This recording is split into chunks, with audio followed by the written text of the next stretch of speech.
হে everyone, আসসালামু আলাইকুম। আশা করি সবাই অসংখ্য ভালো আছেন।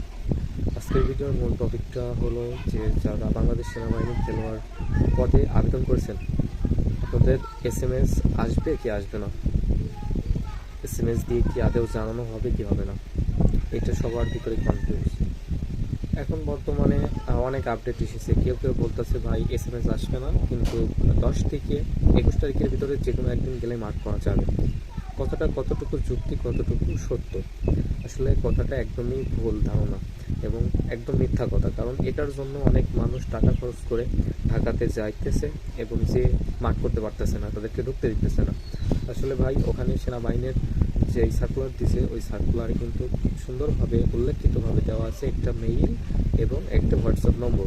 এবং মেইলে আর হোয়াটসঅ্যাপ নম্বরটা দেওয়ার রিজন হলো যে আপনার যে সিভিটা আছে, সিভিটা আপনি সাবমিট করবেন। সাবমিট করার পরে আপনাকে জানানো হবে, সেই সিভিতে আপনার অভিভাবকের নম্বর দিচ্ছেন, আপনার পার্সোনালি নম্বর দিচ্ছেন, ওই নম্বরে কল করে জানানো হবে যে আপনি এত তারিখে মাঠে আসেন। এসএমএস করে বলা হবে আপনি এত তারিখে মাঠে আসেন।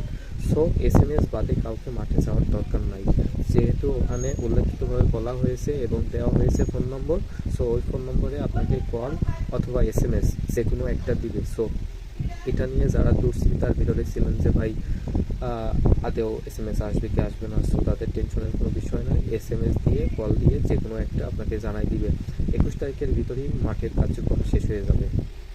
ধন্যবাদ সবাই। যদি ভিডিওটা হেল্পফুল হয়ে থাকে তাহলে পাশে থাকবেন, সাবস্ক্রাইব করে দিবেন।